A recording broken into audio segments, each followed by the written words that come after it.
My name is Andrew Jackson. I'm a geologist with Global Resource Investments, and I'm responsible for technical evaluations of the mineral companies and their properties that Global invests in. I've put together this Ore Deposits 101 series of talks to help non-technical people understand ore deposits, how they form, how they are explored for, how they are evaluated and mined, and how the metals and minerals are extracted from the ore. The talks highlight some of the features of the main ore deposit types that investors in the resource sector may come across, and it provides an introduction to the jargon you'll find in press releases put out by exploration and mining companies. This is the third talk in the Ore Deposits 101 series, and it focuses on porphyries and iron oxide copper-gold deposits, or IOCGs as they are known. These are some of the giants of the ore deposit world. Now, in the first Ore Deposits 101 talk, I discussed how, because of our current mining technology, all the metals that we use are mined from the top 4 kilometers of the Earth's crust. I also showed why the crustal abundance, or the average crustal abundance of metals, wasn't good enough for economic mining, and that nature needed to provide a major concentration of the metals in order to make grades which can be economically mined. You will also remember that nature concentrates the metals by a process of partially melting the crustal rocks at depth and letting them rise through the crust and cool, and then dumping the valueless minerals such as feldspars and quartz, and concentrating the metals in the remaining magma and hydrothermal fluids. In the second talk in this series, I spoke about the deposits associated with mafic layered complexes and kimberlites. In this talk, I'll focus on the porphyry and IOCG deposits, which develop at a slightly shallower depth than the mafic layered complexes, generally in the range of 4 or say 5 to 1 kilometers depth. Porphyry deposits and IOCGs are the world's primary source of copper, and they account for more than 60% of the copper production globally. But in addition to copper, they also supply 100% of the world's molybdenum production, 10 to 15% of global uranium production, and a significant proportion of the world's gold production. In short, they make up a critical group of deposits. So let's start off now with porphyries. Whereas the mafic layered complexes we discussed in the last talk usually developed relatively deep in the Earth's crust, porphyries form at a much shallower depth. Not quite as shallow as epithermal deposits, but not much deeper than them either. Porphyries generally form in and around the magma chambers that feed volcanoes. This is Mount St. Helens a few years after it blew its top. Now, seismic surveys show that the main magma chamber extends from 7 kilometers below the surface down to about 12 kilometers below surface. But the data from the earthquake epicenters shows that there is a smaller magma chamber at a depth of about 2 kilometers, and that is the focus of the seismic activity. It is likely that this upper chamber is where the hydrothermal fluids are collecting and mineralizing the surrounding rocks. Mount St. Helens is a porphyry deposit in the making. The steam you can see rising above the new forming dome in the picture on the left there is leakage of the mineralizing fluids. When it comes to porphyry deposits, there are a number of variations on a theme, and the deposits can be copper only, they can be copper gold, copper molybdenum, or molybdenum only. But regardless of the metal mix, the process of porphyry deposit formation is the same. And let's go through that process. Generally, the parent magma is a product of partial melting of a slab of oceanic crust and sediments, and it is subducted beneath a continental margin. The melt rises up through the overriding continental plate and collects in one or more magma chambers, and eventually erupts its surface, releasing the pressure and building a volcanic cone. Once the eruption is over, the magma in the neck of the volcano solidifies and plugs the vent. The magma then continues to accumulate in the chamber below, and it starts to cool.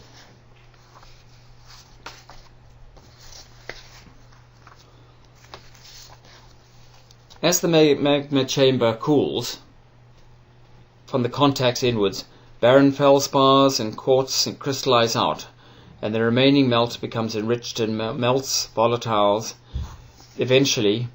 mainly water, carbon dioxide, and hydrogen sulfide. The volatiles migrate to the top of the chamber and accumulate like the foam in a glass of beer analogy that I used in the first Ore Deposits 101 talk. Now, feldspar crystals take up more space than feldspar melt, and this, combined with the accumulating steam and gas, builds up pressure inside the chamber until the surrounding rocks can no longer contain it. The cool, solid rind to the magma chamber and the country rock above it rupture, and the volatiles escape, carrying their metals into the fractured rock. The fluids have a high salt or sodium chloride content, and the metals are generally transported as chloride complexes. As the metal-rich steam makes its way upwards through the cooler rocks, it condenses into brine, and then the metals start to deposit as the temperature drops below about 350 degrees centigrade. The metals drop out progressively, starting with copper and molybdenum, and then lead and zinc once the temperature drops to below 250 degrees centigrade. If gold is present, it will drop out across the temperature spectrum.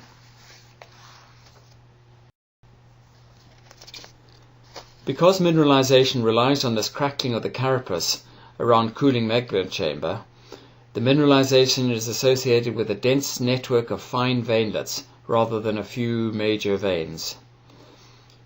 Mineralized veins are often only a millimeter or two across, but the grade comes from the high density of veinlets. The host rock is progressively altered by the hydrothermal fluids that pass through it. Initially, the iron and magnesium-bearing minerals, such as biotite, amphibole, and pyroxene, are altered to chlorite, actinolite, epidote, and calcite, giving the rock a greenish tinge. This is the proprolitic alteration that you hear geologists talking about, and you can see an example of it in the photo on the left of the screen.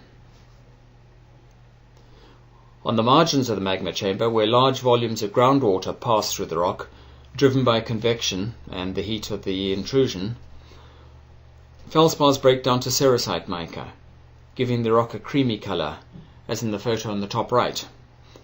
This is termed phyllic alteration. As the alteration progresses further still, more silica and potassium is added to the rock. The chlorite, amphibole, and pyroxene that were formed earlier are altered to biotite, magnetite, and the plagioclase and orthoclase feldspars are altered to potassium feldspar. This is referred to as potassic alteration, and is the best host for the mineralization. In other words, the more altered the rock, the more progressively altered, the better the chance of mineralization. The rock on the bottom right has suffered this potassic alteration. Pink-orange mineral is potassium feldspar. The sulfide minerals can't be seen in this photo, but they're generally hosted in those grey siliceous veinlets. These alteration types become important in the exploration for porphyry-style mineralization, as they provide vectors to the mineralization.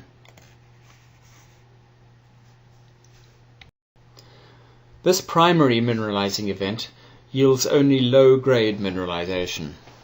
Grades of 0.3 to 0.9% copper, less than 1% or almost always, are typical for primary grade porphyry mineralization. with each pulse of fluid it's tending to enrich the final grade. More pulses of fluid, the higher the final grade.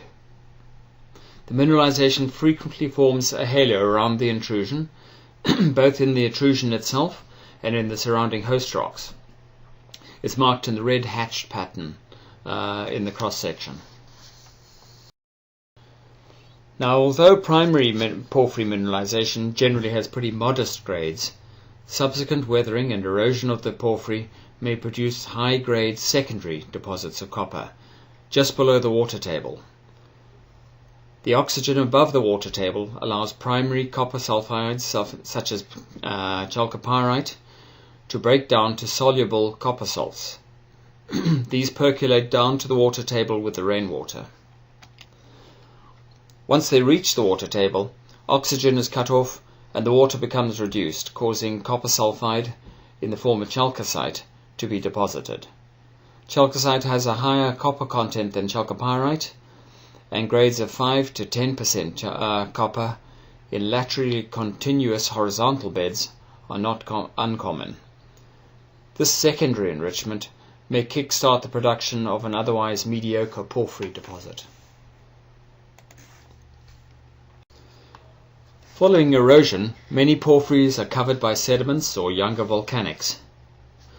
So how do we explore for a deposit like this, which is completely covered by barren, younger rocks? Well, let's back up a bit. We know that porphyries form under large subduction-related volcanoes, and that most of these are located under the ring of fire around the subducting Pacific plate. Another fertile subduction zone occurs in the Balkans, Turkey, Iran, and Pakistan. So this gives us a start in deciding where to focus our exploration. Because of the extensive subduction during the Tertiary, i.e. in the last 65 million years, many porphyry deposits are of this age. In other words, porphyries are relatively young by geological standards. Just to put that comment in context, although 65 million years sounds a long time ago, if the Earth's history were compressed into the equivalent of a single year, the Tertiary would occupy just the last 5 days of December.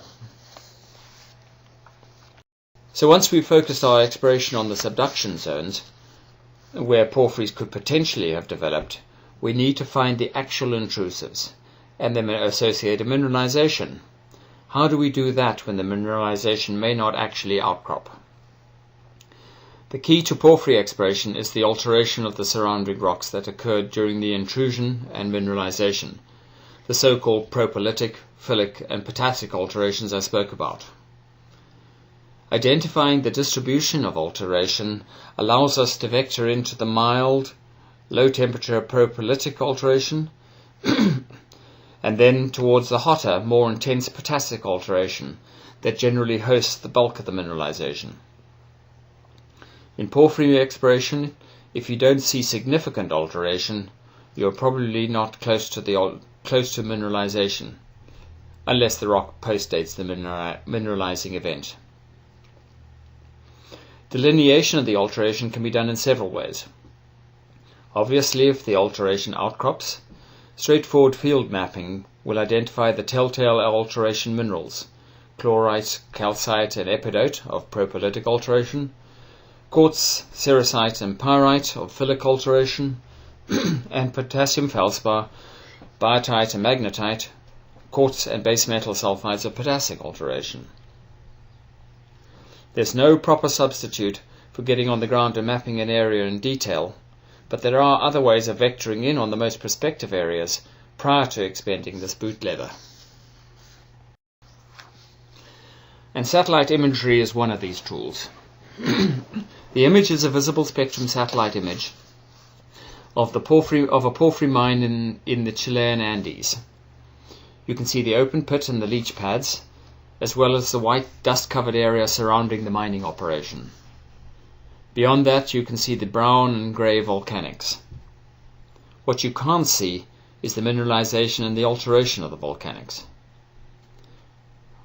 Reprocessing that exact same image for an invisible infrared portion of the spectrum shows up this alteration as green in the case of argillic, or pink or red in potassic alteration.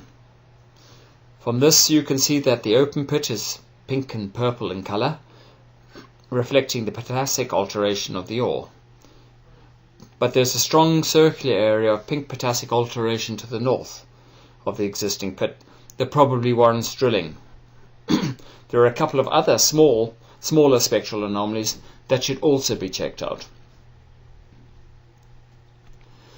You can see other pink areas down on the bottom left, for example, and some of these may indeed be potassic alteration, but others are probably false anomalies caused by volcanics that are naturally rich in potassium feldspar, rather than caused by hydrothermal alteration. Satellite imagery, as with most forms of geophysics, usually generates a large number of false anomalies, as well as a few real ones. Sorting out the true from the false is largely a matter of experience and then field checking.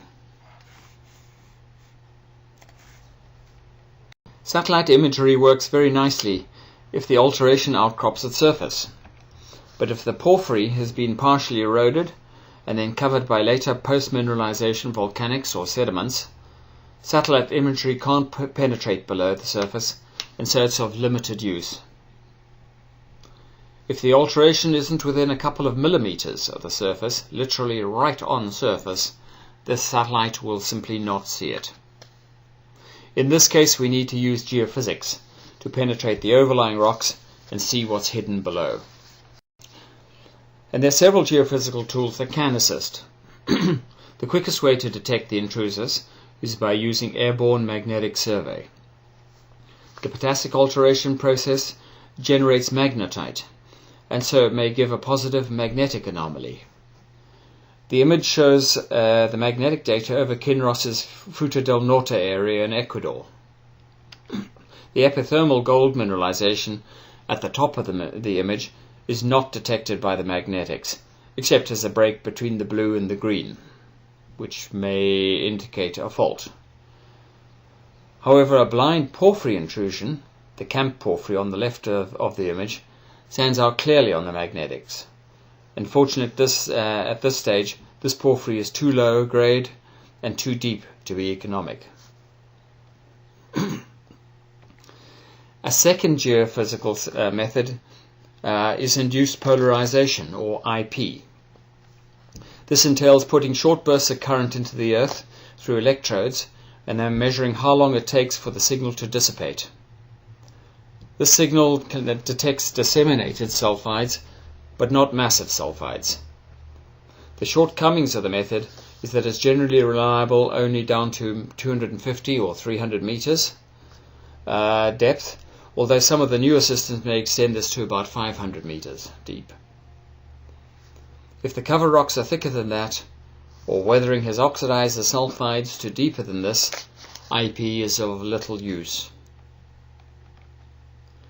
A third method of geophysics that may possibly be able to detect exposed but not buried alteration is radiometrics. It's usually flown at the same time as a magnetic survey and can detect radiation from the potassium in potassic alteration.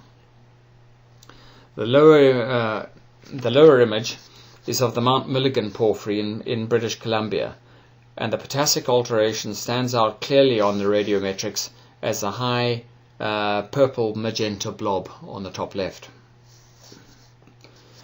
Now, all three of these geophysical methods are indirect, used to detect the alteration and not necessarily the mineralization. We still don't know how much copper, gold or molybdenum the rocks contain, and whether they have received enough upgrading from the crustal average to be economically mined. We need chemical assays to determine this. This may entail straightforward surface sampling if the mineralization outcrops near surface. Stream sediments geochemistry is a cheap method of first-pass evaluation. It involves assaying samples taken from stream beds, working on the principle that the sediment has been eroded from somewhere in the catchment area of that stream. Samples are usually taken from so-called second-order streams, the ones that drain only a limited catchment area, so it's possible to narrow down the source of an anomaly pretty quickly. The image shows the results of one of these surveys, again from Kinross's Fruta del Norte concession. The anomalous red samples identify 3 catchment areas that warrant further follow-up fieldwork. Stream sediment anomalies are usually followed up with a regular grid of soil sampling to identify the source of the stream sediment. Anomalies can be very tightly defined using soil geochemistry, and usually well enough to allow you to site a drill hole. As with almost all ore deposit types, porphyry targets need to be drilled eventually to quantitatively determine actual copper, gold and molybdenum values in the identified mineralization. I'll talk more in detail about drilling and drill techniques in a later presentation.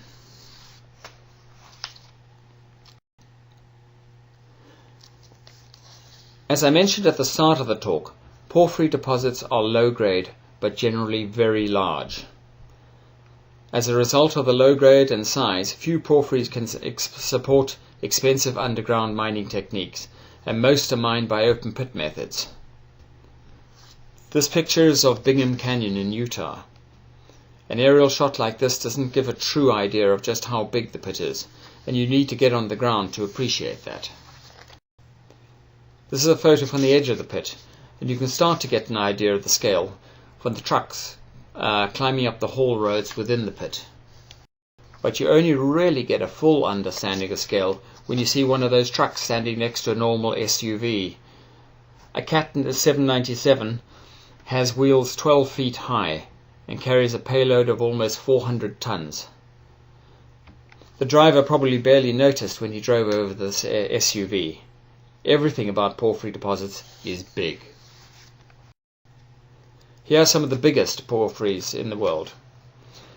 You can see that these range in size from 2 billion tons up to Chuquicamata at a whopping 16 billion tons, with a pit that is over 800 meters deep or 2,600 feet.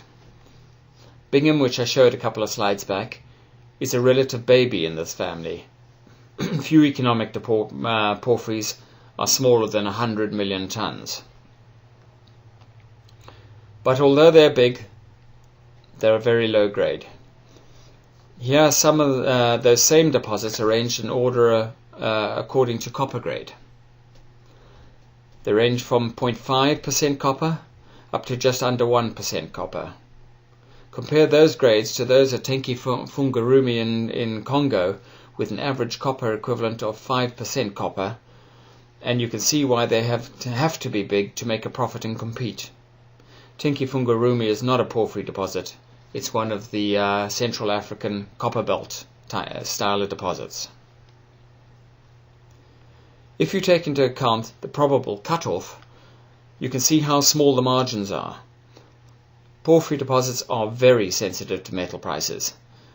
These examples are some of the Cadillacs of the ore deposit world, but other lower grade porphyry deposits can become uneconomic with just a 20% drop in copper price. Here are some random drill results from Serengeti's Konika property in British Columbia, which is more typical of the recent porphyry discoveries. Intercepts with checks against them are potentially economic. The others are probably not. So you can see that maybe only 50% of those intercepts might possibly make any money.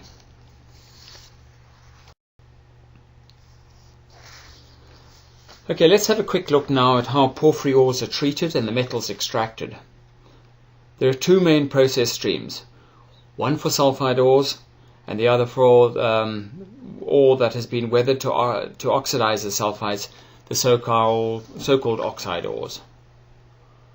All ore in the pit is drilled and blasted and loaded into trucks and hauled for treatment. If the ore is unoxidized sulfidic ore, then it needs to be crushed and milled to a fine slurry. Then it gets passed through flotation cells in a concentrator to separate and concentrate the sulfides. The top picture shows the interior of a large concentrator, with rows of individual flotation cells. The flotation agent is added to the slurry and stirred. The flotation agent preferably sticks to the sulfides minerals rather than the waste minerals, and then air is bubbled through the mixture and the flotation agent traps the fine bubbles which carry the sulfides to the surface of the cell, where they are carried over a weir and separated. From there they are dried to provide a concentrate, which then goes on to a smelter. This is the same process for both copper and molybdenum porphyries. The smelter is basically a large furnace which melts the concentrate and drives off the sulfur to leave molten copper metal. This still contains impurities, and it needs to be refined further to make it a saleable product. Okay, returning to the overall process, that is the process for the sulfide ores, and the oxide ores, as I said, are treated differently. Direct from the pit, the oxide ore is piled onto large lined leach pads and sulfuric acid. The top photo shows one of these leach pads with a new thick black plastic liner visible on the right of the pad. The copper oxide minerals are dissolved by the acid to give a blue copper-rich solution, mainly of copper sulfate. This solution is tapped off from the bottom of the pad and placed into big tanks with steel plates.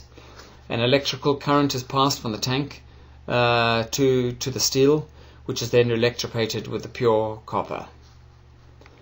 This process has the advantage of avoiding the smelting and refining stages required for sulfide ores.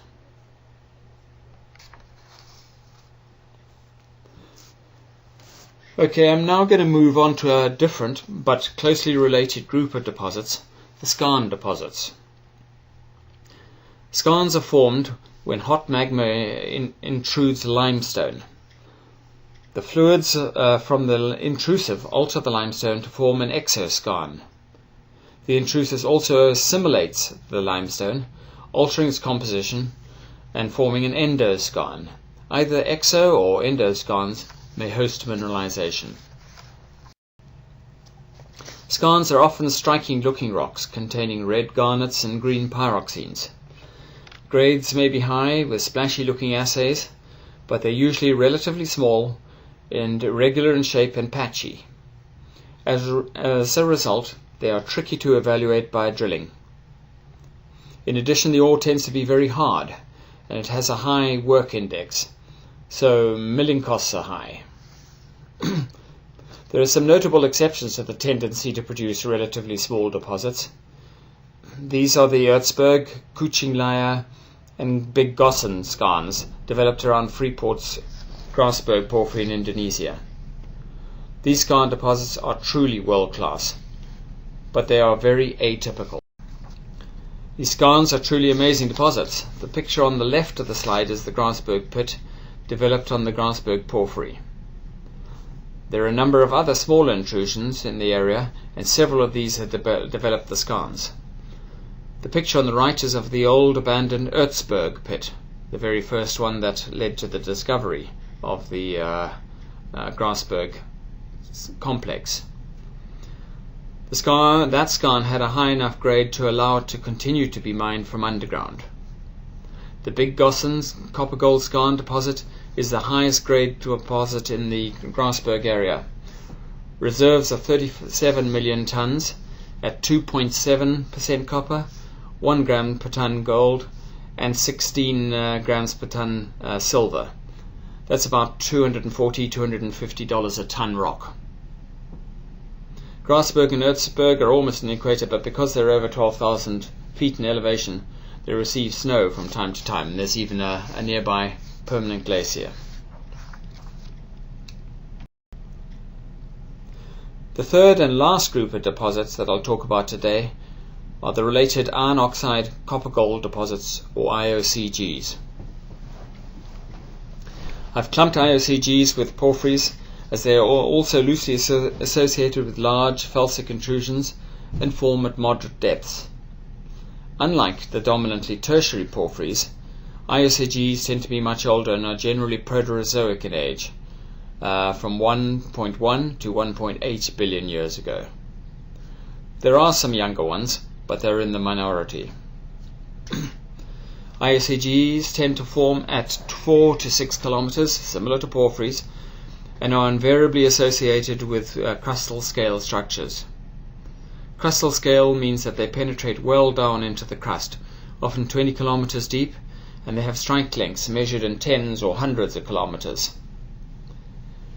The key to the formation of IOCGs is that there has to be an abundance of oxidized groundwater in the country rock to mix with the magmatic water derived from the intrusion.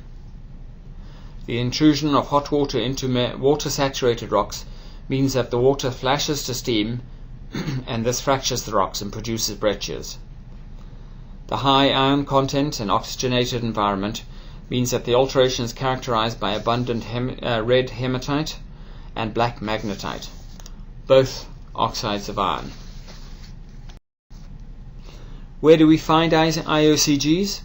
Well, they're scattered around the world, but because of their common age, they're usually found in Archean or Proterozoic terrains. IOCGs are highly variable in metal content, and they range from pure iron deposits, such as Carajás in Brazil, to predominantly copper deposits, such as Candelaria in Chile, to copper uranium deposits, such as Olympic Dam in South Australia. In truth, IOCG is a bit of a SAC term, and it covers a multitude of variations on a theme. In size, they vary from the monstrous Carajás at 18 billion tons, 50% bigger than Chuquicamata, which is the biggest porphyry in the world, and down to tiny deposits at just a few million tons. Grades of the copper-rich IOCGs are generally low, similar to those of porphyry deposits, in other words under 1% copper, although some may return long intercepts with over 1.5% copper. Chariot's Marcona project in Peru is 347 million tons, grading 0.71% copper. Carrapateena in South Australia has some unusually high intercepts, such as 178 meters at 1.83 copper, but in spite of its relatively high grades, Carrapateena is struggling to overcome its depth of burial and the resulting cost of mining. This is a cartoon section through the Olympic Dam IOCG system. You can see the deep intrusive in purple, feeding up through the pink granite basement. The deep magmatic fluids from the source intrusive mix with the oxidized fluids from the overlying green basalts and surface sediments to deposit a variety of copper sulfides. Below the water table, chalcopyrite is deposited along with pyrite. At and above the water table, chalcocite and bornite are deposited. Chalcocite and bornite have a higher percentage copper than chalcopyrite, and this zone, at the paleo water table, is the most likely portion of an IOCG deposit to reach economic grades. In South Australia, where both Olympic Dam and Carrapateena are located, grade is particularly important because of the thick sequence of barren rocks that overlie the deeper mineralization. Olympic Dam is covered by 350 meters of barren material. Fortunately, it was high enough grade to allow Western mining to initially exploit it from underground. Only now, 24 years after beginning operations, are they considering developing a super pit. Similarly, Carrapateena is overlain by 450 meters of barren material. Its economic viability is in doubt. IOCG ore is often striking to look at, and it is often very red from the hematite content, blue from bornite, or yellow-green from various uranium oxides. You can see some of the ores from Olympic Dam in this photo. This awesome-looking core, full of bornite and covellite, the blue minerals, is from Monax's Punt Hill property, also in South Australia. but in spite of intersections like this, which assay almost 50% copper, the deposit is too irregular to allow mining at a depth of several hundred meters. Exploration for IOCGs can use a number of techniques. Starting with the geophysical methods, magnetics is a very valuable tool, as IOCG systems almost always have a magnetic signature, and caused by the abundant magnetite. On this magnetic image you can see Olympic Dam deposit standing out in reds and magentas. In fact, with careful data collection and sophisticated computer modeling, you can get an idea of the distribution of magnetite in 3 dimensions, purely from the magnetic survey. The concentration of sulfides means that IOCG deposits are usually denser than the host rocks, and a gravity survey of Monax's property showed a district-wide gravity anomaly, and the mineralization, that's the oval greens and yellows, and the mineralization was associated with small second-order anomalies, which have been marked with red arrows, superimposed on the district anomaly. The gravity data of Olympic Dam shows a clear bullseye coincident with the deposit. The presence of massive sulfides also means that electromagnetic or EM surveys can be used to detect buried deposits. If a deposit occurs at surface and it's uranium rich, as in the case of Olympic Dam, except that one is buried, then airborne or ground radiometrics will detect the radiation given off by the uranium and any associated potassic alteration. Finally, if the deposit outcrops at surface, soil and rock geochemistry should detect and define the demineralization in 2D. Drilling will confirm this in the 3rd dimension.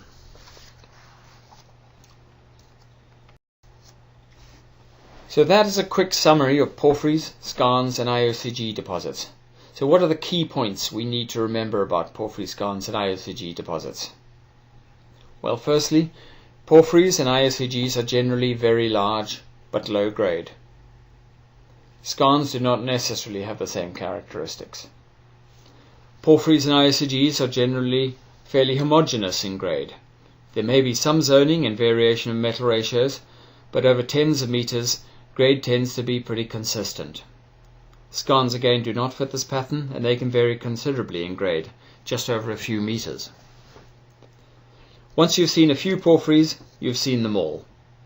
The reverse is true of IOCGs, so that that deposits at each end of the spectrum of IOCGs can be totally unrecognizable as belonging to the same group of deposits. Porphyries, skarns and IOCG deposits very often have both oxidized and unoxidized portions. This is important as it impacts on capital costs. Capital costs for building up porphyry and IOCG mines are generally high compared to other deposit types. This is due to the combination of multiple ore streams and the huge size and throughput needed. Finally, geophysics plays a crucial role in exploration for each of these deposits. So that's the end of this talk on porphyries and IOCG deposits. The next talk in the Ore Deposits 101 series will focus mainly on mesothermal veins. This group includes one of my favorite ore deposit types, greenstone belt gold deposits, which provide a significant portion of the world's gold resources.